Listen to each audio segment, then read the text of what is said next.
Really concerned, have fears and are worried about the potential for congestion charging in Cambridge. And whether any member of this chamber agrees with that or not, I think we all agree that if somebody has concerns, then we need to take every effort to help them address that. And one of the concerns that was raised with me very early on in this process from residents was about a say and a mandate. We put together manifestos, we stand for election on promises and pledges for what we will do and what we won't do.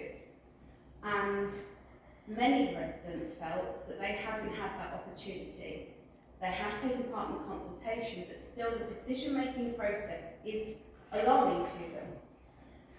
Now, a referendum, if we just put aside our thoughts as to whether congestion charging is right or wrong, a referendum, which has been used in other places, will enable every person in Cambridgeshire to have a voice, to have a say. And whatever the result of that will be, at least we have given people an opportunity. And I think it's very, very important that everybody has that opportunity and that they don't feel disenfranchised as a product of not having their say. So I'm trying to go on where I think we could find common ground. I appreciate that there are people like myself that, on the context of congestion charge, do not believe the proposals are the right ones as they currently stand. And I think it was very disappointing, not only the outcome of the debate, but the debate itself. And I hope today that we can show that we can talk about these issues in the right forums, in the right way, of which a referendum will give such an opportunity to have debate on both sides, and that there is nothing to fear from democracy. If any of us in this room fear democracy, then we shouldn't be sat in it, barring the top table where officers are, obviously. How can we pledge for people's votes, ask them to support us, if we're fearful of what they will say to us in return? So I appreciate that we actually had today, so I was going to go on something else, but just a point, we had the full-born referendum, and we celebrated that. We celebrated early on the fact that a community had worked hard, put things together, and that it had been endorsed in such a way, and we endorsed that referendum.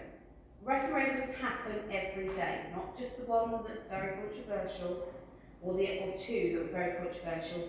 They are part of our democratic process. And on something as huge as this, to not have one, I think would be a dereliction of our duty. I appreciate that this council is not the council that will actually determine the referendum and has that choice, but I think we do have a voice.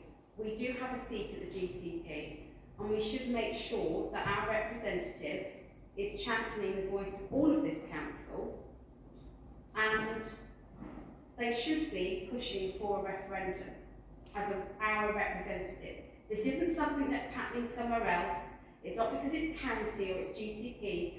We are in partnership as a council with GCP, and we should not be letting residents down on this, which I fear if we don't support a referendum, we would be. How can we turn around to all those people and say, your voice, your vote doesn't matter?